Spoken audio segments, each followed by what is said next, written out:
sa nagutan sa labi. Aya sa #1 pop music station, DWJE 88.1 FM, Radyo Pangasinan. Paborito. Ikaw at San Miguel Pale Pilsen. May history kayo, no? Sabi ng lolo ko, ang 1950s, the best panahon ng boogie at simula ng OPM. Well, sabi naman ng lolo ko, walang tatalo sa 1960s. Panahon ng rock and roll and soul. Wala yan sa lolo ko! Mapa 70s, 80s, 90s, 2000s hanggang sa future. Lahat yan panahon para mag San Miguel Pale Pilsen. Mula noon hanggang ngayon, San Miguel Pale Pilsen, the true global Filipino beer. Drink responsibly. Travel na sa inyong suking tindahan. San Miguel Pale Pilsen. Bili na! Drink responsibly.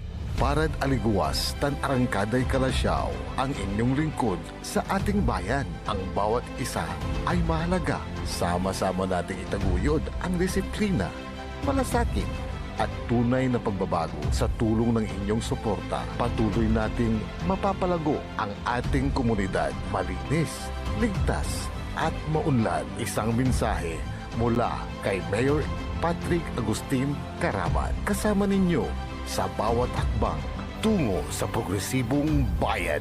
Alagang Caraman, Kalasyaw, para sa lahat. Inararok Iran Kabalayan. This Christmas, let's open our hearts, hindi lang para tumanggap, kundi para mag-share ng love, maglaan ng oras, at malasakit sa isa't isa. In this season of joy, let's remember, the best gift we can give is kindness. Whether it's a smile, a hug, or a simple, kamusta ka? These small acts can brighten someone's world. To the young ones, keep dreaming, keep believing. To the not so young, keep inspiring, keep loving. From my family to yours, may your homes be filled with laughter, hope, and love this Christmas and always. Pagbati mula kay 4th District Representative ng Pangasinan, Manay Gina De Venecia. Tired of the stress and noise of the city? And looking for the perfect getaway? Good thing there's J-Max Resort Hotel. Cozy rooms, a refreshing pool, and a peaceful escape for the whole family. Whether you are on a trip, a barkada outing, or even solo retreat, J-Max Resort Hotel is the perfect destination. So pack your bags, leave the stress behind, and discover the place where relaxation meets comfort. J-Max Resort Hotel, your perfect place for any kind of occasions. J-Max Resort Hotel is located at Villanueva Street, Poblacion Norte, Santa Barbara, Pangasinan. For inquiries, you may call at 0947-980-3263 or 075-636-8479. J-Max Resort Hotel. Pinararok Iran kabaloyan ko jad baloy na bimaloy. Mangkakasakay tayo ya abotin su Pasko tan balon taon. Ya kaiba tayo so interon pamilya tayo. Ya walay likot, ligsa, tan aruan ed balang sakay. Say kabalik say Pasko kumon ed bilay tayo. At nalik na, nasaray tutuon ang iter na panangaro at sika tayo. Jad pangiter na respeto, panangyan sakit, tan panangaro at sikara. Sa pagsalubong po natin sa darating na bagong taon, sana maalala po natin pasalamatan ang ating mahal na Panginoon sa lahat ng mga biyaya, pagsubok, problema na dumaan sa ating buhay. Kaibayo si Maminta, Tansay Pamilya. Merry Christmas everyone and Happy New Year to all.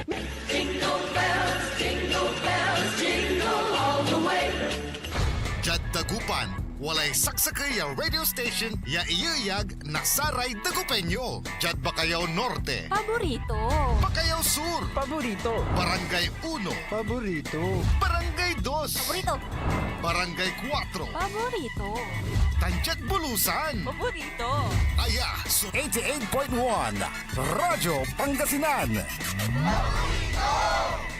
Popular sa balita, popular sa musika.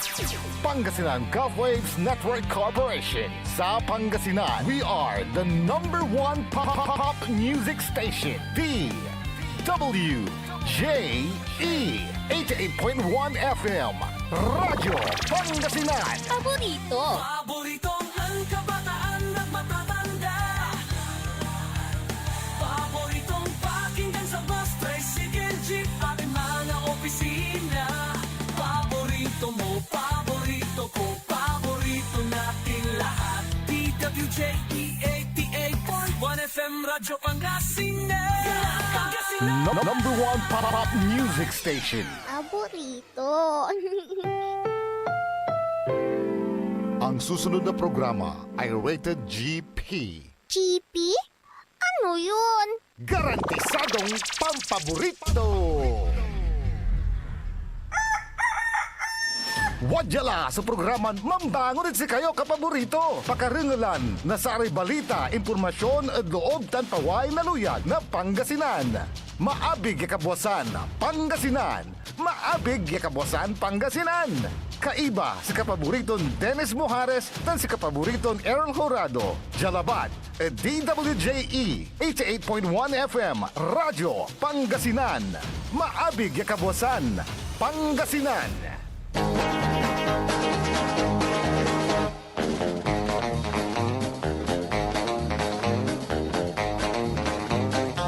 Oras alas 6 na kabuwasan. Masantos tan maabig iya kabuwasan luyag na Pangasinan. Wadyan ipaparungtal sa programan maabig iya kabuwasan Pangasinan. Pakasulan na saray balitad lokal, balitad nasyonal. Agawa at loob na 24 oras. Naringlan Jalabat at DWGE 88.1 FM, Radyo Pangasinan, paborito. Nakalopyo adasayan kabuwasan, Makterion Lingkora, Timog ti Pangasinan, Dennis Mojares, kay ba si kapaborito Errol Horado. Tanja technical control si Engineer Nixon Dakal. Ago natin na Biyernes, thanks God it's Friday. Petsa 9 at bulan na Enero 2026. Wadya iray ulo na balitad lokal. Balitad kabuwasan, Jed Radyo Pangasinan. Managkalat na sira nala at pasiking na pulis, Cebu, Asamsam at 5 na sospek. Balitad kabuwasan, Jed Radyo Pangasinan. Construction worker naralan na 15.5 gramo na Cebu. Balitad kabuwasan, Jed Radyo Pangasinan. Bangkay arumog jada dayat na Labrador. Balitad kabuwasan, Jed Radyo Pangasinan. Taluran ka tao na plagmat at 5 na taklay na uloy 95,000 piso kantidad na Cebu Asamsam. Balitad kabuwasan, Jed Radyo Pangasinan.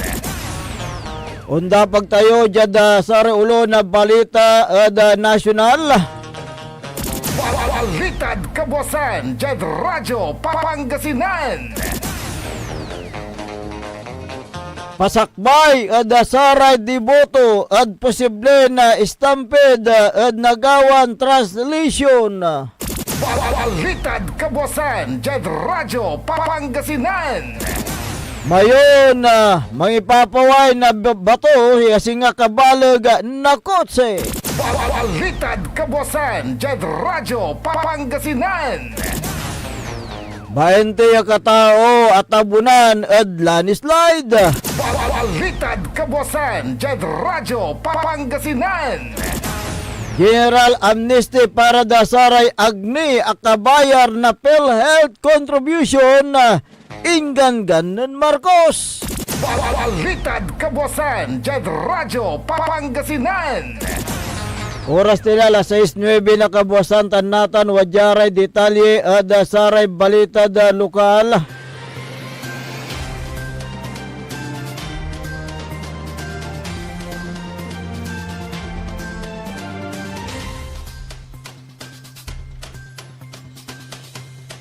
Uliligarda 100,000 piso kantidad na Cebu so akumpiska at taluran suspects yanaral at syudad na Dagupan. Sa tanya ingkasan anti-illegal drug bypass operation na suginawad oras na alas 3 na palabangon jada barangay Pantal at syudad na Dagupan yan ang resulta at impakaral na taluran suspect ya pareho na walaan na live-in partners. Asam-sama da sa suspect so duaran plastic sa siya. Yan ang karga na shabu. Wala na bulat ya 14 gramo dan mambili na 95,000 piso. Sa tanya anti-illegal drug bypass operation so ginawa lapod ganggan ng PNP Provincial Director Police Colonel Arbel Merculio. Sa suspect so insigapan na kaso at korte makalanora din sunggay na Section 5 tan 11 Article 2 na Republic Act 9165 o Comprehensive Dangerous Drug Act of 2002. Balitad Kabuasan, Jed Radyo, Pangasinan.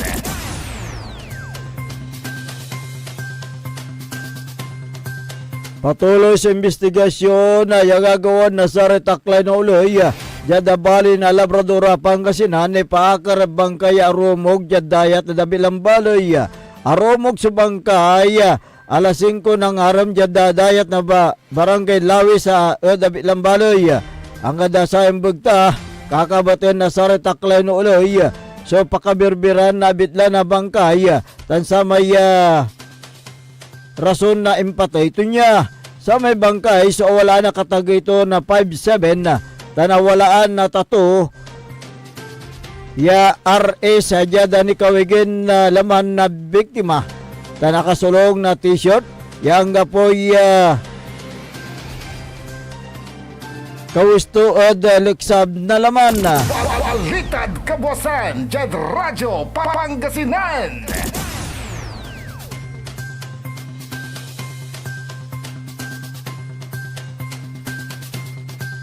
Asam-sam na sa raya operatiba so masulok ya 100,000 piso kantidad na shabu jadbari na tayog Pangasinan sa may na-areston suspect sa kaya construction worker si Katoya Siningkata yatampol na sa raya tayog pulis kaya rin ng kasaso search warrant operation na alas 6 na kabusan jada abong na suspect. Asam-sam so anamiran na head shield transparent plastic sachet ya walay kargaton na shabu walay balaton 15.5 gramo mambili na 105,400 piso sa tanya impansukiso kadabong na suspect so base da search warrant ya impaway na korte tan na jadgangan matla ng PNP Provincial Director Police Colonel Arbel Merculio sa tay o sa may suspect. So, isigipan mo lang na kaso at korte, makalanora din sunggay na Section 5 tan 11, Article 2 na Republic Act 9165 o Comprehensive Dangerous Drug Act of 2002. Balitad Kabuasan, Jed Radyo, Pangasinan. Jadbali na suwal Pangasinan na plagad lima na sa retaklay na uloy. So 42 anyos ya managkalap na sira ya si katoy naresto at ginawan anti-illegal drug bypass operation jad barangay poblasyon ingka sa so operasyon at oras na alas 3 na palabangon yan ang resulta din pakaresto suspect asam-sama da suspect so duarang perason head shield transparent plastic sa siya yan ang karga na Cebu. Awalaan na balaton na 14 gramo mambili na 95,200 piso. Sa tanya anti-illegal drug bypass operation so ginawa lapod gangan ng PNP Provincial Director Police Colonel Albert Mercurio sa may suspect so nawit di police station na nasuhala tan sa kaso ninsungkay na Section 5 tan 11 na Article 2 na Republic Act 9165 o Comprehensive Dangerous Drug Act of 2002 so harapan na suspect korte. Balitad Kabuasan, Jed Radyo, Pangasinan. Naringalan na rin katibukulan niya balitad lokal antis tayo nung dapag dasaray balitad nasyonal wajan nire pigaran pa imano. This is Pangasinan Gulf Waves Network Corporation. In Dagupan City, DWJE 88.1 FM, Radyo Pangasinan. Lahat tayo'y laging nagsisikap para Buti ng tuktok nating hanap kapag hinahabol ang pangarap, di kumukurap kahit mahirap. Tatak ng tapang, itabay ang tunay. Tatak ng tapang, tatak Ginebra. Drink responsibly. Itagay ang tunay. Tatak ng tapang. Tatak Ginebra. Drink responsibly. Hindi ba napapansin ang inyong negosyo, mga kapaborito? Abay, magpa-advertise ka na. Dito sa DWJE 88.1 FM, Radyo Pangasinan. We are located at the 3rd floor of Jumel Building, A.B. Fernandez East, Tagupan City. Or you may contact us at 0968-444-4290 or 0956-168-4908. O bueno, mga kapaborito, magpa-advertise na! Umangon na, samahan ang inyong mga kapaborito. Maabigyan Kapuasan, Pangasinan. Dennis Muares, Errol Jurado, ang gigising sa inyo tuwing umaga sa programang Maabig Kagabosan Pangasinan. Dito lamang sa #1 Pop Music Station. DWJ 88.1 FM, Radyo Pangasinan.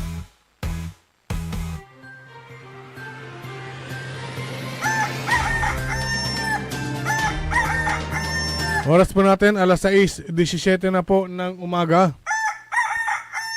6:17.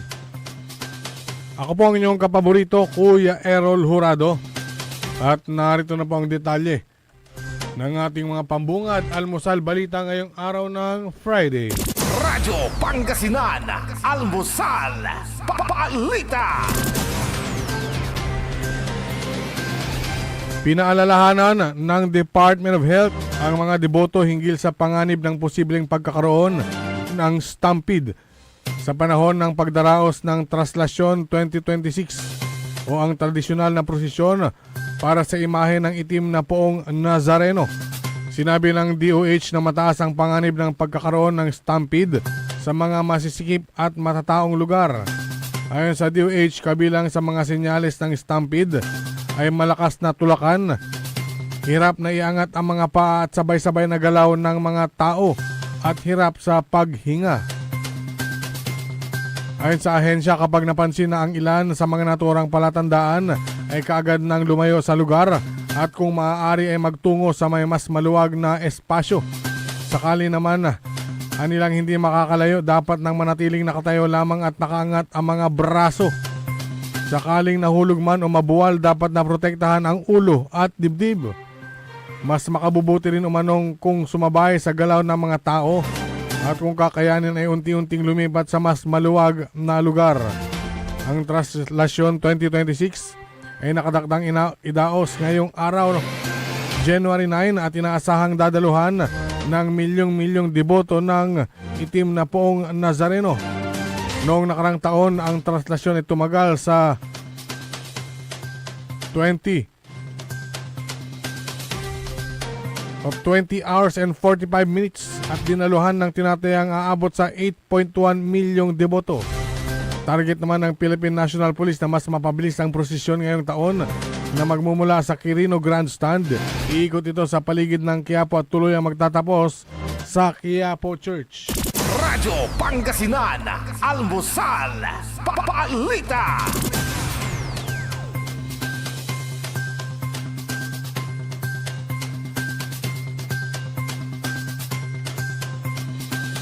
Samantala,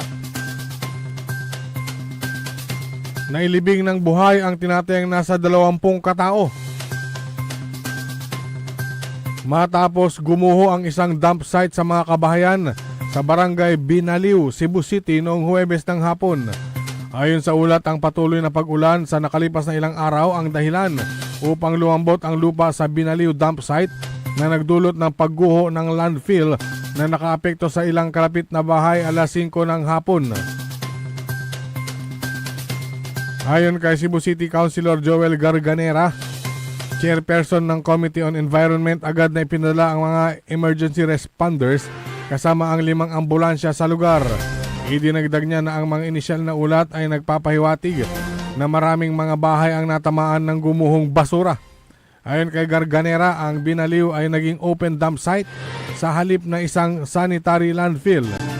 3 katao na ang nasagip at dinala sa ospital habang patuloy pa ang isinasagawang rescue operation. Radyo Pangasinan, Almusal, Balita. Sa iba pang mga balitang nasyonal, Radyo Pangasinan, Almusal, Balita.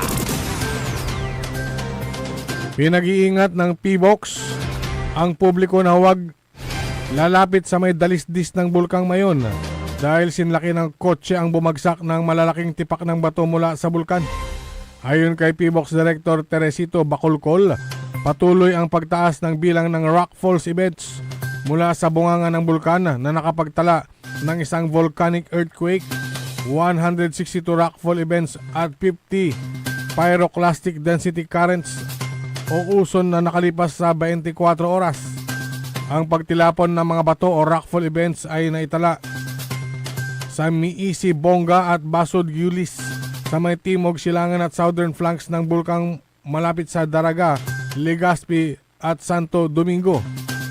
Ipiniliwanag din nito na ang PDC at rockfall ay nangangahulugan ng parehong supply ng magma na nagdudulot ng paglaki ng lava dome na nagiging unstable kaya't bumabagsak at nagkakaroon ng rockfall events sa bulkan.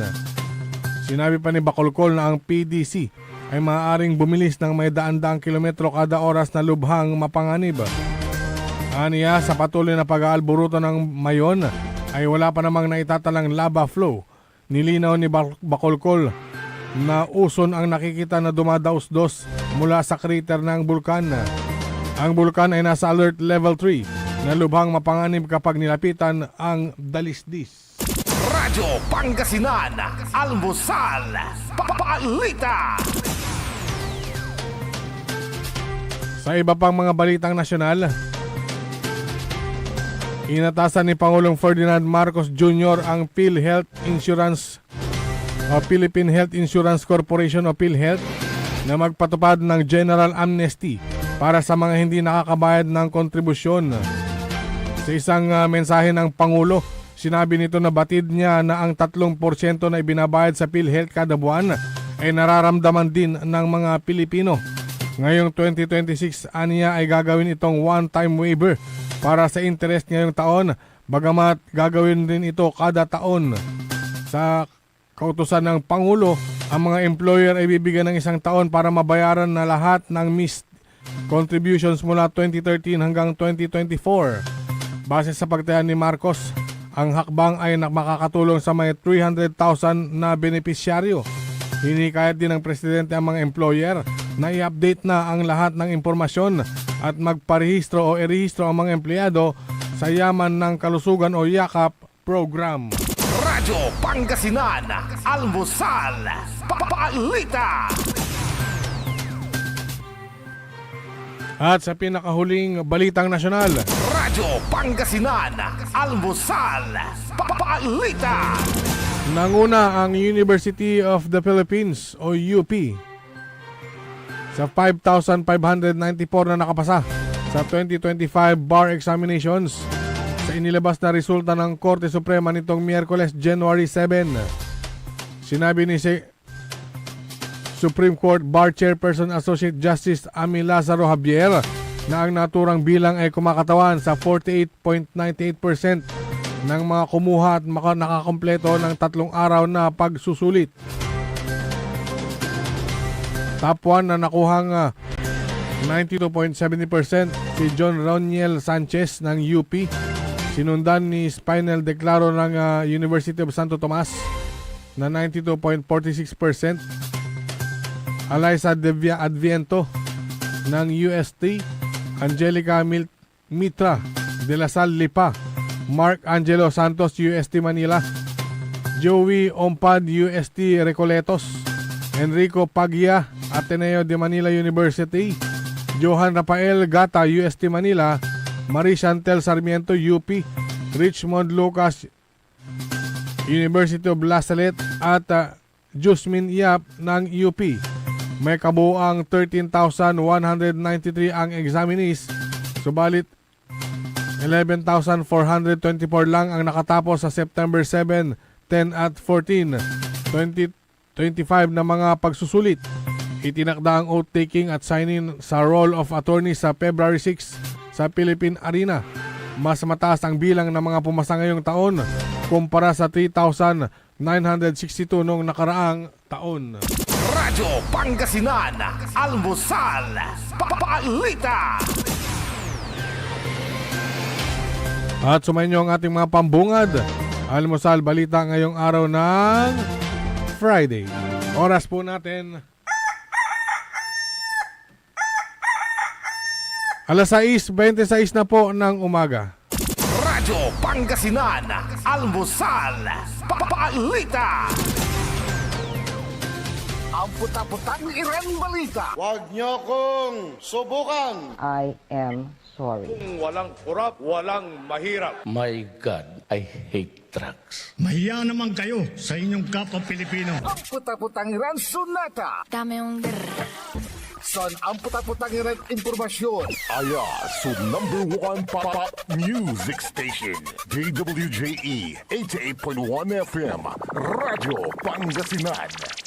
paborito. Ang Pasko ay paalala na sa kabila ng anumang hamon, ang pag-asa at pananampalataya ay laging magtatagumpay. Habang tayo'y nagsasaya kasama ang ating pamilya at mga kaibigan, alalahanin din natin ang mga kapwa nating mas nangangailangan. Bigyan sila ng ngiti, tulong at pagmamahal. Sa bawat mamamayan ng Malasiki, maraming salamat sa inyong sipag, tatag at walang sawang suporta sa ating bayan. Patuloy po tayong magkaisa para sa mas progresibo, mas maunlad at mas masayang Malasiki. Naway mapuno ng kapayapaan, ligaya at pagmamahalan ang inyong mga tahanan at naway ang darating na bagong taon magdala ng mas marami pang biyaya at oportunidad para sa ating lahat.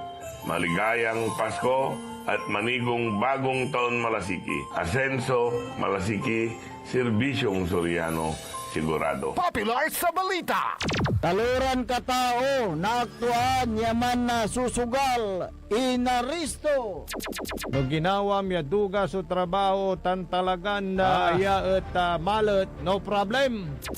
Construction of flood control, Lagasit River, Balongaw, Santa Maria, 47 million. Hindi pa nga nabubura sa kaisipan ng taong bayan yung mga ill-gotten wealth na yan eh. No. Diba? At popular sa musika. They say tanging ikaw ang katabi pa rin in bed. Ito po ang DWJE 88.1 FM Radyo Pangasinan, ang inyong #1 pop music station.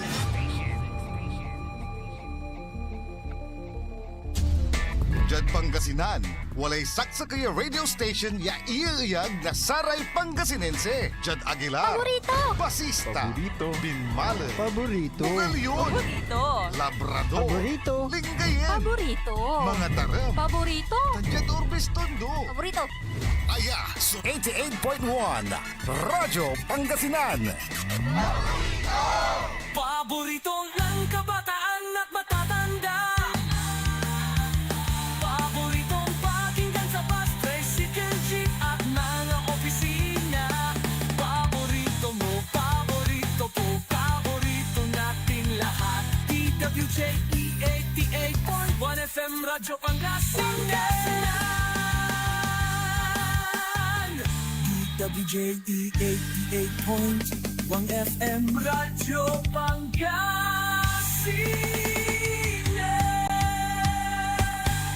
Paborito. Umangon na, samahan ang inyong mga kapaborito. Maabigyan kaposan Pangasinan. Dennis Muares, Errol Hurado, ang gigising sa inyo tuwing umaga sa programang Maabig Kagabosan Pangasinan. Dito lamang sa #1 Pop Music Station.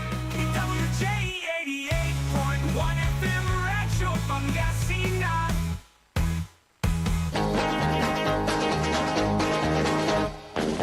Oras alas 6:30 ng umaga sa pagpapatuloy po ng ating palatuntunan, Maabig Yakabwasan, Pangasinan. Ang inyo pong makakasama sa umagang ito. Good morning Pangasinan, Maabig Yakabosan. Ako po ang inyong kapaborito, Kuya Errol Jurado. Macterion Lingkor, Timog Pangasinan, Dennis Muharis. At kasama din natin sa technical control ang nag-iisang pogi sa puso ng kanyang misis, Engineer Nixon Dakal. Araw po ngayon ng Biyernes, bilis ng araw. Thanks God, it's Friday. Pizza 9 sa buwan ng Enero 2026. Kung mayroon kayong mga gustong iparating na mga hinaing, mga reklamo, suggestion, opinion, reaction, maging ang mga pagbati sa inyong mga mahal sa buhay, pwede kayong mag-text sa aming smart number 0939-100-9931 o kaya 0927-974-2784. Ayan. At sa atin naman pong Facebook, live na live pa rin po tayo. Aha. DWJE 88.1 FM Radyo Pangasinan. Ganon din sa ating YouTube channel, live din. Ayan, aha.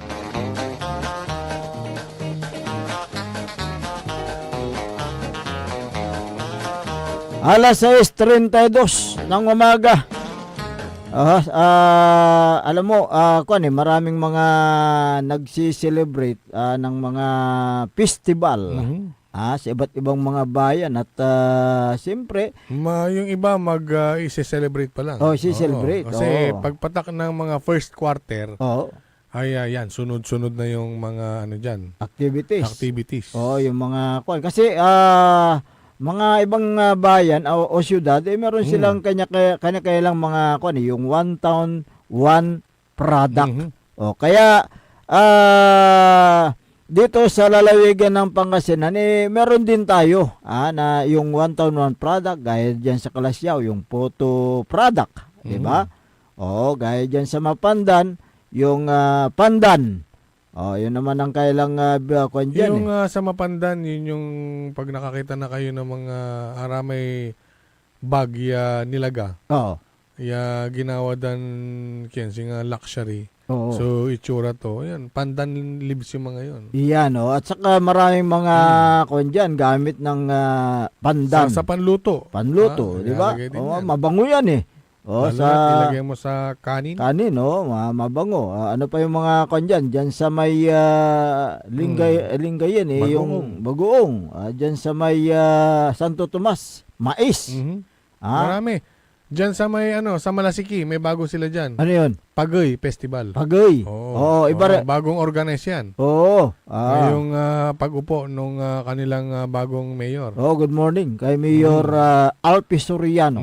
Yung masipag na Pagoy mayor dyan. Festival. Nakita ko yung mga organizer na kinuha niya ay mga kakilala ko lang din. Ano ba? So bagong yan Bagong festival yan. Mag-umpisa tayo sa may sa Aguilar. Sa Aguilar. Yung kakanin yata Kanan o ansakit. Parang ganyan yan ang dyan sa Orbistondo ba? Sa Orbistondo kanan din Festival. Kanan Festival. Ansakit mo dyan Aguilar doon naman sa San Nicolas meron yung Kambing Festival. Good Festival. Ayan. Kambing ba yun o Balonggaw? Balonggaw ba yung ang alam ko Balonggaw. Balonggaw ba yun? Dito naman sa lungsod ng Dagupan, siyempre yung Bangus Festival. Doon sa may Anda, Pangasinan, yung Binungay Festival. May mga kanya-kanya lang mga tulad yan sa may lungsod ng San Carlos. Meron pa tayo, Talong Festival. Sa Sa Villasis. Sa Manawag. Gali kayo. Gali kayo Festival. Ayan, yung dati noon, yung Sigay Festival. Binmaloy. Di ba yung harvest. Meron pa Pindang. Pindang Festival. Diyan sa Mangaldan. Meron pa Asin. Diyan sa Dasul. Yan. Meron nakalimutan ko na yung mga iba So, may doon sa naman sa Alaminos yung Longganisa Festival. Oh. Meron pang isang pinakamalaking festival. Ayun sa Bani. Sa probinsya. Oh. Na talagang taon-taon. Nakabat yan. Wala po saray Espino. Oh, yan. Oh. May Pistay Dayat. Pistay Dayat. Ayan. Pistay Dayat. Parang ano rin yan. Parang malaking festival din yan. Kaya nga Kaya...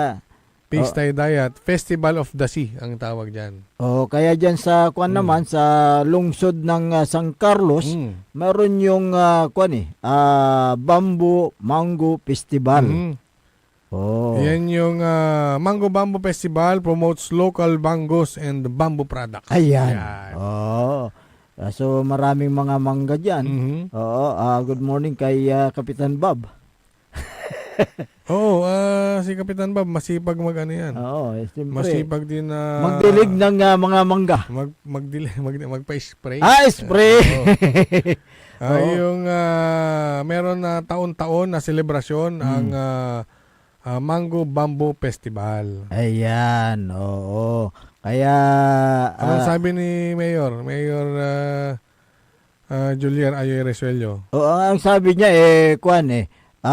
meron ng yung nagbigay ng halagang magbibigay ng halagang 50 million na grant sa buong Region 1 San Carlos lang ang mabiyayaan ng grant na ito. Ito yung 50 million ay galing sa European Union.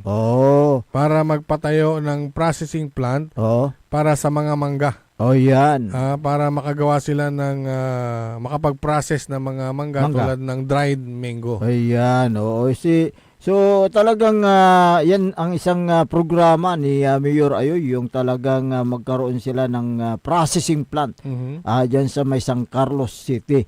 Ayan. So pakinggan nga natin yung paliwanag dito ni City Mayor Julian Ayoy Resuello sa ginanap na press conference noong isang araw sa kanyang opisina. Ako po ay nagagalak at nandito kayo ngayon sa ating binatawag ng press conference. So, the local executive is now open for any questions in regards to any issues, especially for the city of San Carlos and other issues concerning our city. Yes, good afternoon, Mayor. Sumasahin na po natin ang unang quarter ng 2026. Ano po yung mga pinaghandaan ng San Carlos City LG? Sa ngayon po, yung mga programa lamang po natin sa syudad, especially yung ating ayos sa Luzon ng Kalaban. Taon-taon po ginagawa natin. We started at 2024. Tuloy-tuloy po natin ginagawa ngayon. Ito po ay pinagawa natin sa pagpapakalan ng syudad na gagawin natin every quarter of the year for different barangays kung saan hindi po masyadong naabot ng lokal na pamahalaan, ng serbisyo, lalo na sa pag-uusap natin tungkol sa kalusugan. Pero din po sa mga animal health, kasama po natin dyan yung ating mga yung city veterinarian at ang mga staff po ng city vet, same with other agencies that we have here sa Carlos City. At iba't ibang programa po na meron tayo for the year 2026 na kung saan ito po ay sasakatupahan natin at gagawin natin for implementation for this year. Yes, sir. Karagdagan po, I understand dahil wala ko yung mga beaches, pinapalakas nyo yung tourism in the sense na meron kayo mga i-develop na mga eco-park like for example yung FPJ Park and yung sa Barangay Dilimasan. So ano po yung additional plans for these parks? Una po, yung Dilimasan po kasi is existing na. Yung pangalawa po natin yung Eco Park Esplanade, FPJ Park, na kung saan ito po ay magbibigay ng saya at kaligayahan sa ating mga kababayan, lalong-lalo na po sa mga anak nila. Kasi kadalasan po nakikita natin kailangan pang dali ng mga magulang yung kanilang anak sa ibang lugar para lang po maglaro o kaya pupunta sa mga mall kung saan mayroong mga palaruan. So ngayon po, naisip natin, I was inspired when I was traveling. For a local executive po kasi, napaka-importante na kahit po nagtatravel ka, tinitignan na yung mga bagay na pwede mong dalhin o gawin sa syudad mo na kung saan ito ay makakatulong to be very beneficial for your constituents. Nakita ko po yung mga parts, nagpunta po ako ng Amerika, nagpunta po ako ng Japan, nakita ko yung mga bata, tuwing weekends, kasama ang family, kasama ang tatay, ang nanay, mga ate, kuya, gayon din yung mga other family members, no? Mga suhin, mga pipinsan, nagpipiknik sa park, tapos naglalaro sa magandang playground. Sabi ko, why not do it in San Carlos City? Na kung saan, mas magiging maganda po yung bonding ng mga magulang at ng family. Lalo-lalo na po pagka nagpipiknik siya, tapos makikita mo yung mga anak mo naglalaro sa playground na maayos, na kung saan isisigurado mo safe sila. So we decided, no, the Vice Mayor and the councilors, nag-decide po kami to put up fundings para po dun sa Esplanade, para po magpalagay tayo ng magandang playground. O parang picnic ground ba? Na kung saan may enjoy po ng lahat. Alam niyo po yung Esplanade natin, hindi lamang po yan pwedeng gawing picnic ground, hindi lamang po yan pwedeng gawing palaruan ng mga bata. Pwede rin pong pagdausan niya ng mga kasal. Kung gusto po nila magpakasal, parang ganun set up, pwede po doon. Kung gusto nila, ako kayo magkakasal doon, wala naman po problema, libre naman po. Pwede rin po, ito rin po ay ginagamit para po sa kalusugan ng ating mga kababayan. Doon po sila nagsasaging. Later on, maglalagay po tayo ng mga bisikleta doon para makapagay po. Kasi malaki po yung Esplanade. So we can accommodate other activities, not only the playgrounds, not only the picnic grounds, but we can accommodate other activities. Tapos siguro, pag mayroong mga events, gagawa pa ng mga banseto, tapos saan makapag-invite tayo ng mga iba't ibang mga negosyante na magpuput up ng mga kainan or parang full street doon sa loob para po mas na-enjoy ng ating mga kababayan. I'm bringing something that is, kumbaga wala po sa San Carlos. Para po yung mga kababayan natin, makikita nila na, uy, meron na pala tayo ganito, bakit pa tayo pupunta sa ibang lugar. So mas maganda po yung tinatangkilik natin sa sarili natin. Mas na-enjoy natin kung ano yung mga pinaghirapan natin. At mas makikita natin na nag-enjoy din yung ating mga kababayan. Sir, panguli sa akin. Nakita ho namin sa Facebook page ng LGU, sa Information Office, na lumitin po si former Senator Grace Poe at si Congressman Brian for the unveiling of the FPJ statue. Pero kung malaman background po ito, at sino po ang nag-fund ng project na yun? Yung statue po, it's definitely the family of the late Fernando Poe Jr., the King, no, na kung saan siya po ay taga rito sa siyudad ng San Carlos. And we are very, very proud na na-unveil na po, napakasaya po namin na na-unveil na po yung statue ni FPJ. Being a San Carlinian, no, napaka-proud po kami pa ay very, very proud na pinagmamalaki namin na si FPJ ay taga rito po sa siyudad ng San Carlos. And it will be a very, very big help for our tourism, na kung saan ito po ay mapapasyalan ng mga iba't ibang mga tao coming from other towns and other cities or other provinces or even in Manila, no, na mapapasyalan yung FPJ Eco Park and Esplanade. So, ang nag-fund po ng statue is yung family po ni Senator Grace po at ni Congressman Brian po. Ito po ay sa Barangay Bukbok, San Carlos City, Pangasinan, near the bridge going to Aguilar. Connecting Aguilar yung sa bridge. Opo, napakasarap po, napakaganda po pumunta ron, lalo-lalo na pagkahapon going night time. No, napaka-maliwalas po, napakalamig ng simoy ng hangin. Mag-i-enjoy po ang pamilya, mag-relax po kayo doon. Okay, good afternoon po. May kasi naman po sa mga questions po ni Ma'am Yul. Kamusta ito na lang din po siguro yung ating one-on-one product and multiple products namin about sa ating mga sa San Carlos. Sa syudad po ng San Carlos, yun pa rin naman po ang produkto natin. Pero I cannot say that I only have one product. Kasi meron pa rin po tayong bamboo industry dito sa syudad ng San Carlos. What I can say right now is, inaayos po at tinatrabaho po natin yung mango industry natin sa syudad ng San Carlos. Sa totoo lamang po, mamaya may pupuntahan ako. Kasi after po nito, may pupuntahan ako. Naging pilot po tayo ng European Union. And we were given a grant of 50 million pesos. Doon po sa isang produkto na gusto natin gawin. It is not just for, para po sa kumita yung industriya ng mangga. It goes with the project and the program of the European Union na kung saan ito po ay in line with the circular economy. Yung circular economy po, no, sabi ko nga po, sa buong region man po, nag-iisa lang po ang San Carlos na nabili niya. At tomorrow po, I will be speaking again for San Carlos City in front of the representatives of the European Union. No? So sabi ko nga po, kung ano yung pangangailangan natin para sa mga natin sa siyudad ng San Carlos, yun po yung pinag-uusap-usapan ngayon at may workshop po kami ginawa. At meron din po kami, bukas po, matatapos na po yan. So mapag-decide na po kung ano po talaga ang plano natin. But definitely, hindi po maiiwan ang mango industry natin sa San Carlos City.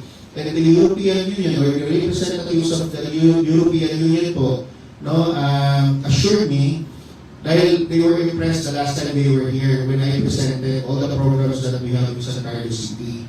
No, na-impress po sila, especially Dr. Saito. Dr. Saito, siya po yung representative ng European Union. They were so much impressed na sabi po nila, Mayor, this is only the first na grant na ibibigay namin sa which is 50 million pesos po yan. No? So with regards po dun sa mga pinasalit po natin, nagustuhan po lahat nila kasi it goes with the program of the European Union, green economy and circular economy, na kung saan we are the pilot in the whole region. No?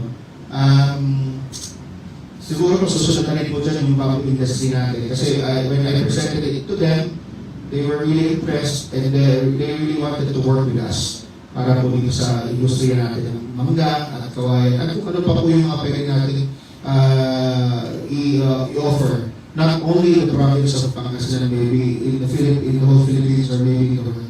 Mayor, Cebu, Iloilo, they're producing mango there at the same time. They process it na nakapackage. Meron kayo ganun dito? We are going there. Actually, when we started that before, no? Kasi ang gusto po kasi namin dito sa siyudad ng San Carlos, we make use of what we have. Yung mismong mangga namin, alam niyo naman po, very seasonal ng mangga dito sa atin sa probinsya. So ngayon po, meron po tayong kausap, meron po tayong tinatawag ng mga dito sa San Carlos City. Siya po yung magiging katulungan natin ng mga when with regards to the production of those products, especially mangoes and other mango products that we could produce. Meron din po tayong magawa nito, yung mango vinegar. Kung hindi po kayo familiar sa mango vinegar sa San Carlos City, yun po yung masasabi ko very natural. Tapos yung mga mango puree. So, definitely marami po tayong makikita ng mga innovations this year na-implement po natin. With the po ng mga local entrepreneurs natin sa siyudad ng San Carlos. We should never ever leave the local entrepreneurs. Kasi po kung wala po yung mga local entrepreneurs natin, hindi po natin masasabi na natutulungan natin yung ekonomiya natin. Mahalin po natin yung mga kasama, mahalin po natin yung sarili natin, at dapat po tulungan natin yung mismo mga kabayan natin para po sabay-sabay po tayo. What's the purpose of that 50 million for research funding? Actually, it's no longer a research funding, but it is already a funding to put a mango processing. Yes, that's the initial. It is already, it is not intended for, kasi baka mami, isipin mo na, pag-research lang yan. Hindi rin magagamit. Ito po ay para po sa mango processing na. And other programs pa po na pwede po makipag-partner sa atin ng European Union. Sir, kaya natin sumabay sa Guimaras and Zambales sa Mangares. Ang pinag-uusapan po kasi natin ipanimula. Okay. Siguro po pag dumating tayo sa punto na very competitive na tayo, then that's the time na masasabi po natin if we are competitive enough na sumabay, kumantay, o lampasan pa po sila. Is San Carlos the number one producer still in the Philippines? As of now, hindi na po actually. Kasi marami po tayo before, if I remember correctly, on my second term, nung nagalit tayo ng bagay dito, 60% of the fruit, mango fruit bearing trees, tumumba po. So yung dating dami po ng mangga na i-produce natin dito sa San Carlos, hindi na po ganun karami. Though nag-plant po sila, but I said, sinabi ko po before, ayaw po namin ng ibang variety ang ilalagay dito sa syudad namin. Gusto po namin kung ano yung variety existing na meron kami, yun po ang gagamitin natin. Kung pwede po, pag-aralan niya yan, at pag na-produce po niya yung variety niya, yun po ang gusto namin ibigay na sa amin para palakihin namin at gawing mango producing ulit po. Mayor, between the two, yung mango at saka bamboo, alin po ang mas mabilis mabenta? Kung season po kasi mura ang mangga. Pagka off-season naman, mahal ang mangga. But yung bamboo po, walang season eh. Dire-diretso po yung production yan. So, when they produce yung bamboo furnitures, yung mga kubo-kubo, they travel all over the Philippines. No? Minsan dinagawa lang, dinadala lang yung kawayan, tapos doon ang ginagawa sa isang lower court, bumibili sila ng kawayan doon. Then, the craftsmanship of the Santa Carolinas, doon po nakikita. Kasi even though that they're using different kind of bamboos, coming from other towns, other provinces, no, they still showcase the craftsmanship of the Santa Carolinas when they are making the bamboo products that we have, especially yung mga kubo-kubo. Nakikita nyo naman yung pinakasikat na binabiyahe, nakalagay ko sa truck yan. Binabiyahe sa iba't ibang lugar. So marami po tayong kababayan pag nakita ninyo, pumunta tayo sa iba't ibang mga probinsya. Pag meron po kayong nakita na gumagawa ng mga bamboo furnitures at mga bamboo, yung mga kubo, bamboo huts, definitely they are from Santa City. Yung ba secret ko ngayon, Mayor, kung bakit according to Sir Morse, sasabay sa dagupan ng pagiging first class ng San Carlos? Siguro one of the reasons, no? Pero siguro there are more other reasons to bakit po tayo magiging first class city. Kasi unang-una po, syempre sa tagal na rin po natin na nagsaservisyo, nakita na rin po natin yung mga pangangailangan na ating syudad. Siguro po, ang basihan po ng pagiging first class city natin is na-meet po natin yung requirement para po abutin yung pagiging first class city. We have given the different services that are needed at nasagot po natin yung mga pangangailangan ng ating mga kababayan sa syudad ng San Carlos. Sabi ko nga po, every year, iba-iba kasi yung pangangailangan yan. So the government should be flexible enough to know and to implement those programs that you will definitely, the people of San Carlos will definitely feel na nagagampanan ng ating lokal na pamahalaan para sa kanila. So that's another milestone for San Carlos? Yes po. Then, actually, last year nga po, in 2024 and 2025, multi-awarded po tayo sa syudad ng San Carlos. Even the different departments of San Carlos City, from provincial level to regional level to national level, nagkakaroon po kami ng mga awards. So, ito po ay patunay na yung gobyerno natin ay nabibigyan ng parangal doon po sa trabahong ginagawa natin at binibigay natin sa ating mga kababayan, especially doon sa mga sa performance na ginagawa ng ating mga department heads at ng ating LGU. Okay, Mayor, balik ako dito sa produkto natin yung mangga at saka yung kawayan, no? Mula kasi, as far as I can remember, mula nung magsimula ang administrasyon ng Swelyo, this mango and bamboo products are being highlighted by this Mango Bamboo Festival. Yes, yes. Ngayon, merong mga ibang lugar din na nakikilala sa iba't ibang produkto. Pero kagaya nitong isang produkto na nakikita ko, yung nyog. Marami nagtitinda ng buko, akala natin galing sa Pangasinan. Pero hindi na pala. Somewhere else na. Kung Quezon na yung iba. Ayan. Ngayon, gusto kong kumustahin. Kasi tinutuloy naman natin yung bamboo production na yan, products na i-highlight bilang mga pangunahing produkto natin dito sa San Carlos. Meron din po ba tayong programa o may mga action din po ba kayo para malaman natin kung kumusta naman ang development ng production ng mga materials sa nito, especially bamboo. Sufficient ba ang ating lungsod sa kailangan natin ng mga kawayan o nagkakaroon na rin tayo ngayon ng pag-aaral sa ibang lugar? At kung gano'n naman ang sitwasyon, may programa po ba kayo para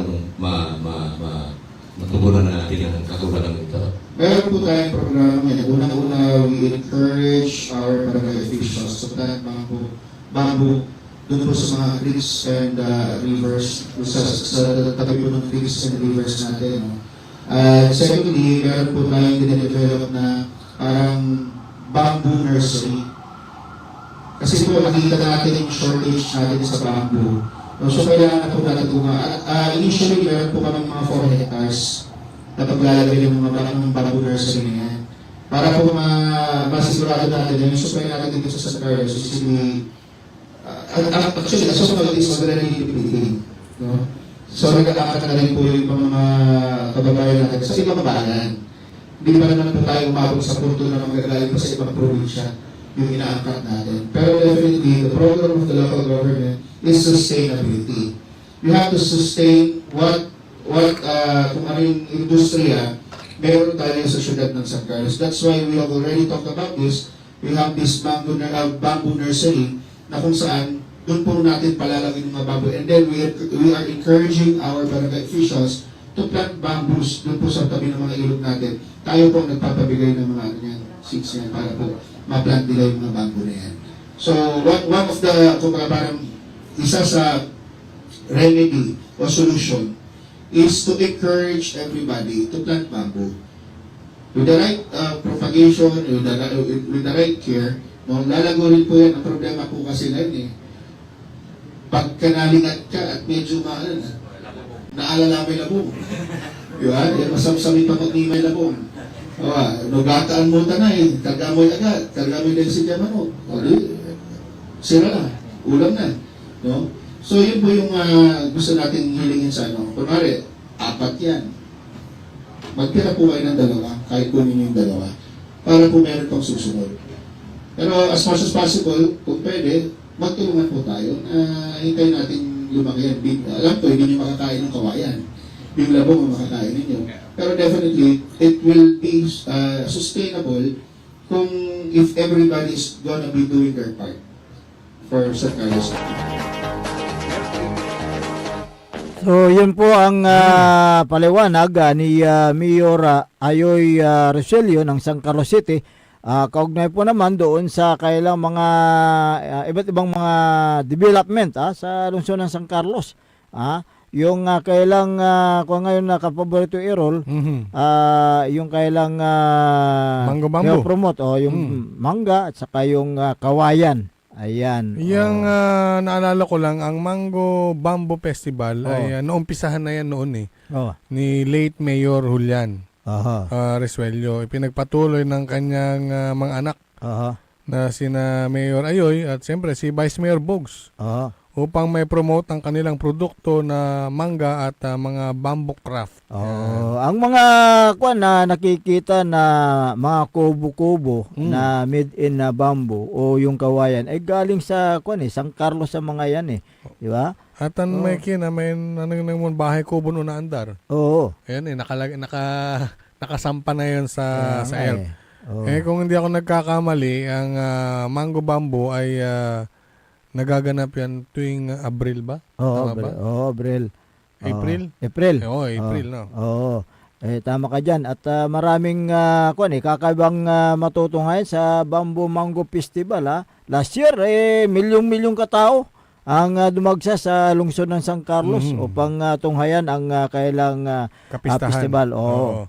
Halos hindi mahulog ang karayom sa dami ng mga tao. Kaya nga dahil gusto nilang makiisa at makisaya sa kanilang festival. Kaya malaki ang pagbabago ng San Carlos City mula nung umupo ang mga Resuello dyan sa San Carlos. Halos pumantay na sa Dagupan yung kanilang populasyon at income, no?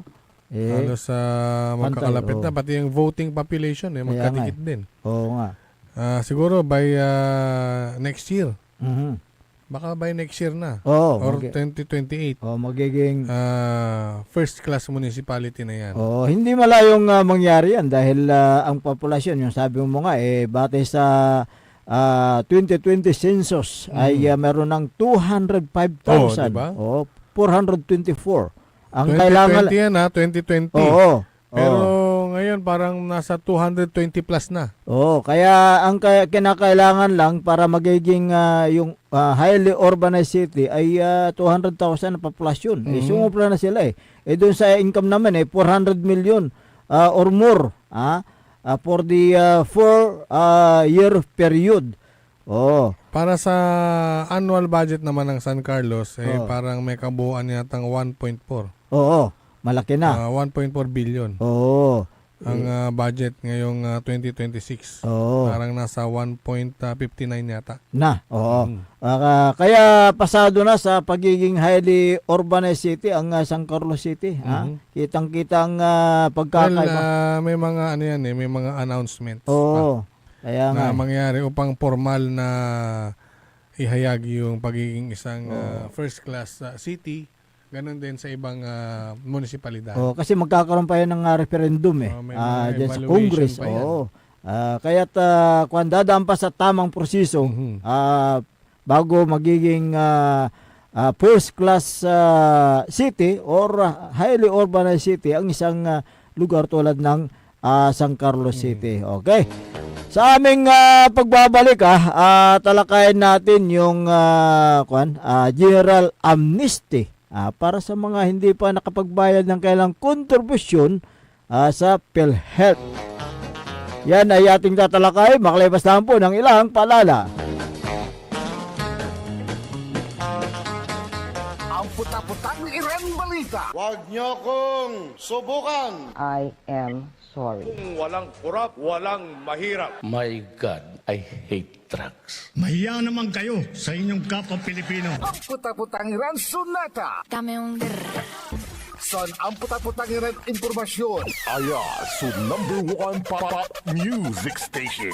DWJE 88.1 FM. Radyo Pangasinan. Paborito. Ikaw at San Miguel Pale Pilsen. May history kayo, no? Sabi ng lolo ko, ang 1950s, the best panahon ng boogie at simula ng OPM. Well, sabi naman ng lolo ko, walang tatalo sa 1960s. Panahon ng rock and roll and soul. Wala yan sa lolo ko. Mapa 70s, 80s, 90s, 2000s hanggang sa future. Lahat yan panahon para mag San Miguel Pale Pilsen. Mula noon hanggang ngayon, San Miguel Pale Pilsen, the true global Filipino beer. Drink responsibly. Travel na sa inyong suking tindahan. San Miguel Pale Pilsen. Bili na! Drink responsibly. Parad aliguas, tan arangkaday kalasyaw, ang inyong lingkod sa ating bayan. Ang bawat isa ay mahalaga. Sama-sama nating itaguyod ang disiplina, malasakit, at tunay na pagbabago. Sa tulong ng inyong suporta, patuloy nating mapapalago ang ating komunidad. Malinis, ligtas, at maunlad. Isang mensahe mula kay Mayor Patrick Agustin Caraman. Kasama ninyo sa bawat hakbang tungo sa progresibong bayan. Alagang Caraman, Kalasyaw, para sa lahat.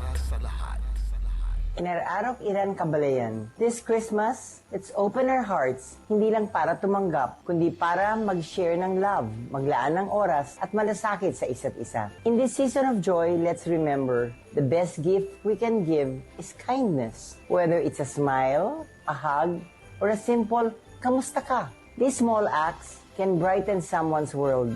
To the young ones, keep dreaming, keep believing. To the not so young, keep inspiring, keep loving. From my family to yours, may your homes be filled with laughter, hope, and love this Christmas and always. Pagbati mula kay 4th District Representative ng Pangasinan, Manay Gina Divinesia. Tired of the stress and noise of the city? And looking for the perfect getaway? Good thing there's J-Max Resort Hotel. Cozy rooms, a refreshing pool, and a peaceful escape for the whole family. Whether you are on a trip, a barkada outing, or even solo retreat, J-Max Resort Hotel is the perfect destination. So pack your bags, leave the stress behind, and discover the place where relaxation meets comfort. J-Max Resort Hotel, your perfect place for any kind of occasions. J-Max Resort Hotel is located at Villanueva Street, Poblacion Norte, Santa Barbara, Pangasinan. For inquiries, you may call at 0947-980-3263 or 075-636-8479. J-Max Resort Hotel. Pinararok Iran kabaloyan ko jad baloy na bimaloy. Mangkakasakay tayo ya abotin su Pasko tan balon taon. Ya kaiba tayo so interon pamilya tayo. Ya walay likot, ligsa, tan aruan ed balang sakay. Say kabalik say Pasko kumon ed bilay tayo. At nalik na nasaray tutuon ang iter na panangaro at si katayo. Jad pang iter na respeto, panangyan sakit, tan panangaro at sigara. Sa pagsalubong po natin sa darating na bagong taon, sana maalala po natin pasalamatan ang ating mahal na Panginoon sa lahat ng mga biyaya, pagsubok, problema na dumaan sa ating buhay. Kaibayo si Maminta, Tansay Pamilya. Merry Christmas everyone and Happy New Year to all.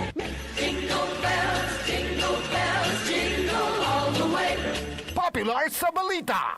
Taluran katao na aktuan yaman na susugal inaristo. No ginawa miya duga sa trabaho tan talagan na iya at malet, no problem. Construction of flood control, Lagasit River, Balongaw, Santa Maria, 47 million. Hindi pa nga nabubura sa kaisipan ng taong bayan yung mga ill-gotten wealth na yan eh. No. Diba? At popular sa musika. They say tanging ikaw ang katabi pa rin in bed. Ito po ang DWJE 88.1 FM Radyo Pangasinan, ang inyong number one pop music station.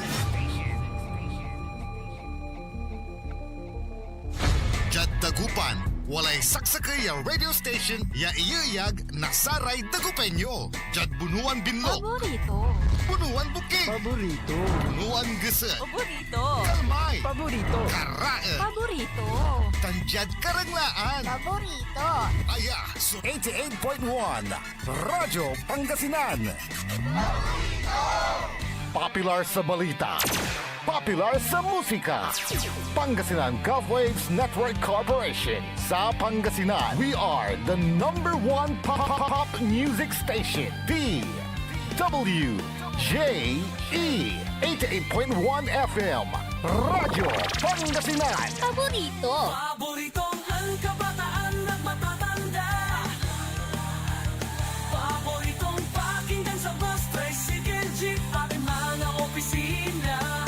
Paborito mo, paborito ko, paborito natin lahat. DWJE 88.1 FM Radyo Pangasinan. Number one pop music station. Paborito. Umangon na at samahan ang inyong mga kapaborito. Maabigyan kapusan Pangasinan. Dennis Muhares, Errol Hurado, ang gigising sa inyo tuwing umaga sa programang Maabig Kagabosan Pangasinan. Dito lamang sa number one pop music station. WJ88.1 FM Radyo Pangasinan.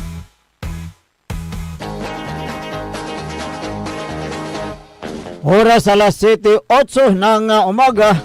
Sa pagpapatuloy ng ating palatuntunan, Maabig Yakabwasan Pangasinan na ang inyo pong nakakasama sa umagang ito. Ako pa rin po ang inyong kapaborito, Kuya Errol Hurado. Macterion Lingkora, Timog Pangasinan, Dennis Muhares. At siyempre kasama natin dyan sa may technical control ang nag-iisang pugi sa puso ng kanyang misis, Engineer Nixon Dakar. Oy, good morning pala kay Caramel de la Cruz ng San Carlos City. Ayan. May maaro, matulong, talaga na aga makalingwan. Ayan, si Caramel de la Cruz, kahit saan mo makita yan, kanyan, yung lalapitan ka at siyempre approachable. Aliwan is nabero. Ayan, Kaya agka nababaingan niya natulong nga unasinger. Ayan, kaya si Caramel de la Cruz, sabi ng mga taga San Carlos, Sir, sabi nila, total, tumutulong ka na sa mga kababayan natin Sana ituloy-tuloy na yan. Ay, sentak. Itulakdalan na. Hindi. Itulakdalan man politiko. Mas pili ang tulong ng Caramel. Oo. Wala pribado na kapasidad. Alam mo si Caramel kasi talaga. Kasi yung kanyang araramay magadan. Hindi, umbatik ken si Caramel, councilor, kwanda. Sa kanyang part po, hindi po madaling magdesisyon. Kaya nga Ay, meron pa hong mga dapat pang pag-usapan. Pag-usapan. Oo, sa kanyang medyan kipapasen to. Kaya nga. Pero mas mani-enjoy sigurado mani-enjoy tan si Caramel at say gagawon to natan. Ang galaton batik. Alam mo, yung mga ilang politician talagang saludo sila kay Caramel kung minsan tinatawagan si Caramel dahil alam nila na si Caramel talagang kung kaya niyang tumulong, itutulong yan. Kaya't ganyan ang kanyang pag-uugali. Hindi po nagbabago ang kanyang pag-uugali. Magmula nung nakilala ko yan, nung si late Mayor Julian Virisulio pa. Hanggang ngayon, hindi siya nagbago. Hindi nagbago. Oo. Ato nang gabagabay dalanti. Kaya nga Ato na gabagabay dan piistoryaan, piulupan, taag ka na baingan. Correct, oo. Respetadong tao, si Caramel. Good morning kay Paing Palos ng Barangay Kalawagan, Lawak, Pangasinan. Si Marivic Rivera Balason, good morning. Gawin din kay Merlita Abilia, good morning. Sino pa yung mga nanditong sabi ni Paing Palos, good morning ka Dennis, Pabati, Atty. Nelson Gayo, si RJ, RJ Jacinto, si Kapa Edward Inondo, si Mayor Engineer Ricardo Valderas. Ayan, good morning po sa inyo dyan. Ito si Paing Palos pala kaibigan din yan, ano? Oo, marami number one kasitan number one kagawad. Kagawad, ayan, oo. Kaya, din, wala ka rin masasabi si kay Paing Palos dahil din yan mabarkada yan at matulungin. Mayra Meriti Lapid, good morning, sabi niya. Okay. Alas 7:12 ng umaga. Magpapatupad daw ng general amnesty para sa mga hindi nakakabayad ng kontribusyon ayon sa kautusan ni Pangulong Ferdinand Marcos Jr. Sa sinabi ni BBM, nabatid niya na ang 3% na ibinabayad sa PhilHealth kada buwan ay nararamdaman ng mga Pilipino. Alam mo halos lahat ng Pilipino ay membro ng PhilHealth. Ngunit tila yata pahirapan ng pag-avail. Yung pag-avail?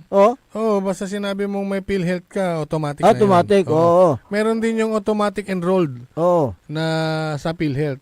Yung may nabalitaan ako, walang PhilHealth yung buntis, mga anak. Pero ang sinasabi ko, pahirapan daw na mag-avail lalo sa private hospital na accredited ng PhilHealth. Bakit mo nasabi? Sapagkat may mga... Kasi automatic yan pag lalabas ka na at sinabi mong may PhilHealth ka, automatic may kaltas ka agad yun. Sapagkat may mga problema ng pribadong hospital na accredited ng PhilHealth dahil matagal ang proseso ng pagbabayad ng kailang mga reimbursement claims. So yung hospital maniningil sa PhilHealth? Oo, siyempre. Parang gano'n. Ayun ang problema. Ibig mo sabihin, maraming ospital ang nahihirapan sa kanilang cash flow at operation? Yan ang dyan, pinakamalaking hinaing ng mga pribadong ospital. Ang pagkakalantala ng PhilHealth sa pagbabayad ng bilyong-bilyong pisong halaga ng mga claims sa PhilHealth, di ba? Dapat asikasuhin ng national government para hindi kawawa yung mga ospital at hindi maapektuhan yung mga pasyente. Tama. Na isinusugod sa mga private hospitals. Dahil sa kakulangan na sa bayad ay siyempre nakakaapekto yan sa kakayahan ng hospital na magbayad ng sweldo ng mga empleyado, pagbili ng mga gamot, at magbayad ng kailang mga gastusin sa ospital. Yan ang isang dyan. May mga napaulat na nagpahayag ng pagdududa ang COA o Commission on Audit dahil hindi napanatili ng PhilHealth ang kanilang serbisyo. At may panukala na alisin ang subsidy ng gobyerno at umasa na lamang sa reserve funds. Kabilang dyan ang mga aligasyon ng katiwalaan sa loob ng PhilHealth at ilang healthcare institution na ito ay nagpapababa ng tiwala ng publiko ngayon. Kaya dahil sa mga problemang ito, may mga ulat na ang ilang pribadong ospital ay pinag-iisipan o nagpapasya ng tuluyan ng humiwalay sa akreditasyon ng PhilHealth. Mas mahirap yun. Mahirap yan, ha? Sino ang apektado dito? Di ba ang mga miyembro na umaasa sa benepisyo? Pilipino na gustong magpagamot, lalo na't pag itong mga private hospitals humiwalay na, huwag naman sana. Araramay walay PhilHealth dahil gabayad pribado, hanggang pala discount. Hanggang pala. Oo. Kung mabagal ang pagbibigay ng claims sa mga pribadong hospitals sa bansa, nandyan na ang agam-agam o pag-alala ng ilang pribadong ospital na baka hindi na sila mabayaran ng national government. Kaya ang ilan sa mga pribadong hospital ay pinag-iisipan nilang huwag nang mag-renew ng kailang accreditation sa PhilHealth. Ang PhilHealth benefits ay magagamit sa parehong pampubliko at accredited private hospitals. Kaya dapat asikasuhin yan ng gobyerno. Sa pagbabayad ng claims para hindi kawawa. Sa ilalim ng Universal Healthcare Act o yung Republic Act 11223, sinasabi na lahat ng Pilipino ay automatikong miyembro ng National Health Insurance Program ng PhilHealth. Nangangulugan na ang target ng population coverage ng PhilHealth ay dapat nasa 100% sa buong Pilipinas. Sa taong 2024, naglabas ng report ang Philippine Statistics Authority o yung PSA na ang populasyon sa buong bansa ay nasa 112.88 million Pilipino at ang lahat ng mga ito ay sakop ng PhilHealth. Pero ang sinasabi ng PhilHealth base sa kanilang statistics, noong 2024, merong 58.70 million na membro. 44.74 million ng dependents sa mga umaasa na miyembro para sa benepisyo at 102.74 milyong benepisyaryo o kabuoang membro at dependents. Ipagpalagay natin na 112.8 milyong Pilipino ang sakop ng PhilHealth. Magkano ang kontribusyon ng bawat membro? Ang kontribusyon ng bawat membro ay base yan sa porsyento ng kanilang siyempre yung sinasahod. Kunyari, ang sahod ng isang individual nasa 10,000. Magkakalta sila ng contribution na ilang porsyento. Alam ko. Parang ilang percent ba yun? 5% yata yun. 5% yata ang alam ko Ang mga empleyado na sumasahod ng 30,000, kung ang kinakaltas ay 5%, lumalabas na 1,500. Ang kailang contribution. Nag-contribute ako noon. Ilan ba? Kano? Mura lang. 300 lang yata. 300. Kasi kasi hindi ka empleyado ng individual gobyerno. Individual. Pag empleyado naman kasi, nasubukan ko rin, 50-50 sila. 50. Tama. Kunyari, 200 ang babayaran sa PhilHealth, 100 sa kumpanya, 100 sa'yo. Yan ang kwan dyan. Ganyan yung, hindi ko lang alam, hindi ko sure kung magkano na ang contribution ngayon. Sa mga susunod po na araw, susubukan po namin makapanayam yung mga kinatawan ng PhilHealth dito po sa siyudad ng Dagupan. Para sa ganun, sila yung magpaliwanag, di ba? Yung meron yung yung capitation para sa PhilHealth coverage. Nabanggit mo yan ang PhilHealth capitation. Saan na kayo napupunta ito? At ito yung ito yung palagi lang tinatanong. Saan ba napupunta yung capitation sa PhilHealth? Sa mga pampublikong hospital, lalo dito sa lalawigan ng Pangasinan. Ang PhilHealth capitation ay tumutukoy sa mekanismo ng pagbabayad kung saan ang mga healthcare provider tulad ng mga ospital ay binabayaran ng fixed rate para sa bawat miyembro ng PhilHealth na naka-enroll sa kanila. Ang ibig mo sabihin ang halagang ito ay ibinibigay sa mga provider, hindi mapupunta sa bulsa. Ewan. Di ba? Oo, Yung diba? provider, ang pondong ito upang siguruhin ang pagkakaloob o pag-aayos ng kanilang o kinakailangang serbisyo Oo. sa kalusugan ng bawat naka-enroll na Oo. miyembro. Ayan, oo. Sana gamitin nila sa maayos na serbisyo ng hospital, ibili ng mga kagamitan, mga laboratorio at gamot para sa doon sa ilalim ng PhilHealth Consulta Package o yung YAKAP program. Diba? O yan sana yung doon sana pupunta yung naturang PhilHealth Capitation na yan. Pero may mga dinig-dinig ako hati-hati yan. Sa capitation Alas 7:20 ng umaga. Good morning nga pala sa mga masugid natin mga taga-subaybay. Sabi ni Alma Ramos dito, ano po ang link para makapag-register ako sa PhilHealth? Punta na lang kayo sa opisina ng PhilHealth. Oo, di ba? Kung hindi nyo alam yung link ng ng PhilHealth, okay? Wilfredo de Jesus. Publicity stunt, sabi niya. Publicity. Sa mga pasyenteng malala at admitted na ang laboratory nito. Walang preventive dito. Hindi ito covered. Ang outpatient, sinasabi PhilHealth, limitasyon pinapasa na lang ninyo, sabi yan sa tao. Hindi ko maintindihan, sabi niya. Joselito Campos, idol, nagtatapon lang ng pera ang mga miyembro ng PhilHealth. Kasi, Hindi naman hindi siguro. naman. Hindi naman. Kasi ang PhilHealth kasi importante yan. Kasi ano yan kumbaga... Health parang insurance yan. Kung ano man yung Oo. mangyari, at least may kaagapay ka kagad. Correct. Agad yan. Kung wala kang pera, kapos ka sa pera, at siyempre magpapagamot ka, tatanungin sa'yo, may PhilHealth card ka ba? Di ba? So yun yung mga katanungan dyan Malaking bagay po yan yung PhilHealth na yan.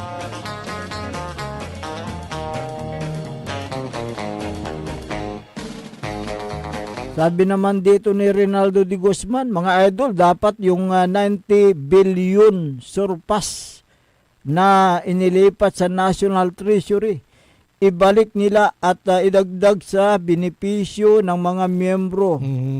Pagka mahal-mahal ang kaltas sa amin, tapos pagka kailangan namin, masyadong maliit ang balik sa amin.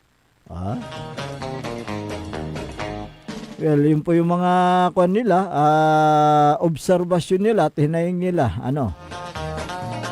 Parang nabasa ko rin sa sa social media nung mga nakaraang araw. Yung sa SS naman. SS naman, iba naman yun. Pera nila, hinulugan nila. Tapos, nung kailangan na nung naghulog, agilay pahirap. Pahirapan. Tapos, may ni Chichiburichi, hinta kortamita na Kaya nga. Yun yung mga hinahing nila Pira nilang inipon. Pahirapan. Pahirapan. Kwartang bison mo. Pahirapan kung kailangan mo. Kwartang bison mo. Don Ramon Bautista. Good morning, Sir Ramon. Senior, ayan, dating Vice Mayor at dating board member. At ganoon din si... Naka-monitor ba si Don Sir Ramon? Oo, naka-monitor yan. Araw-araw yan. Good morning, sir. Good morning. Baka pwede na yung yung uniform natin sa Press Club. Diyan sa may Arawan MC. Si Kwan nga pala, Dr. Joseph Roland Mejia. Centennial Medical Center Chief. Ayan, alam mo maraming pagbabago ng Region 1 Medical Center sa kanya. Malaki na, tingnan mo lang yung mga buildings diyan, mga naglalakihan. Ayan nga Yung serbisyo talagang napakarami na. Yung napapakinggan yung commercial. Dito, yun yung mga makabagong pamamaraan ng paggamot. Diyan sa Region 1. Sakit. Ayan. Susana Bungar Bustamante. Merlita Abilia ba? Nabasa ko ito. Si Ano ba sa kwari ito? Itong kung dito si Mayra Meriti Lapid. Kapitan Saldi Bauson ng Barangay Makabito, Kalasyaw. Basura mo. Ay, hindi, Biyernes nata. Sumpala collection. Si Kagawad Pio Hilumen, good morning kay Kagawad Junjun Gabrilio. Kagawad Dominadores Episcope. At yung son to be Kagawad Alvin de Vera de Guzman. Son to be, Son to be. Ayan, hindi to be. Ang mga BHW dyan sa Barangay Makabito, good morning kay Madam Anita Rolusta at mga Barangay Tanods. Good morning po sa inyo. Good morning din kay Mayor Carl Christian Biga ng Mapandan, kay Sir Felix Domicilio, si Sir Jeffrel, si Darwin, good morning. Madam kanilang yung kantabay ni Mayor din yan, si ayan, Sir Darwin. si Ma'am Sheila Pinulyar at Councilor Freddy Pinulyar. Pwede ba tayong mag-exercise, engineer? Okay, take it away.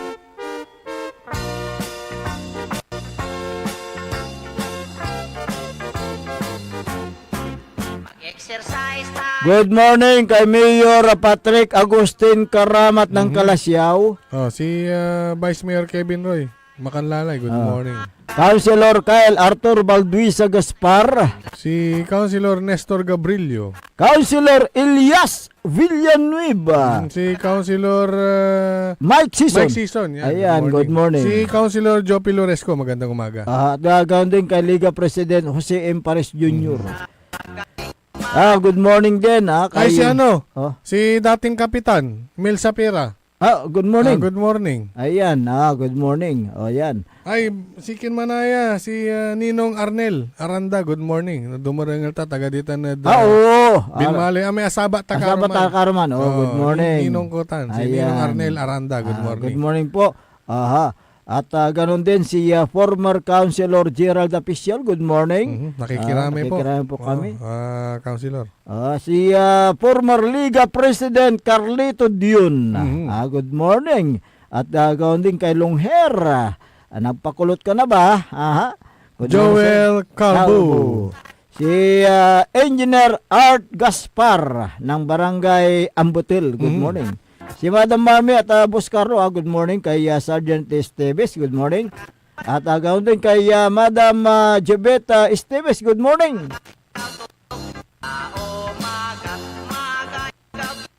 Kahapon nga pala ako yung date anniversary ng mother, ay mahal na late Mayor Maya Karamat.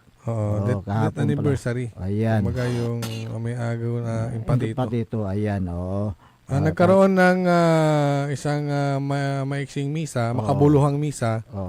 Diyan po sa may munisipyo around 3 o'clock. 3 o'clock. Kahapon, 3 to 4 and then after office hour ay dumiretso po sila doon sa sa puntod ni dating mayor. Si Mayor Patrick, nakita ko rin kahapon. Ayan, okay. At ganoon din yung mga iba't ibang mga department heads nandyan. Nakita ko si Sir Ed Villacorta. Si Poso Chief, nakita ko rin. Good morning. Poso Chief Mandirigma. Hindi na yata siya Poso Chief? Oo. Ay, hindi ko alam parang binulong sa akin. Iba na siya. Iba ng Poso Chief. Ganun ba? Oo. Good morning din kay Esther Ramos ng Barangay Mangkop, Kalasyaw. Gawin din kay Evangeline Alonso Agustin Untalan ng Bunlag. At sa lahat ng mga nanonood at nakikinig sa kailang mga tahanan, good morning. Wala na po tayong sapat na oras sa ating palatuntunan. Kaya kayo po ay pansamantalang namamaalam sa Himpapawid at magbabalik sa araw ng Lunes. Dahil bukas, siyempre, araw ng paglalaba, sa linggo, plancha. Ayan. Ang inyo pong nakasama sa umagang ito. Ako po ang inyong kapaborito, Kuya Errol Jurado. Magterion Lingkor, ating magtipangkasinan, Dennis Muhares.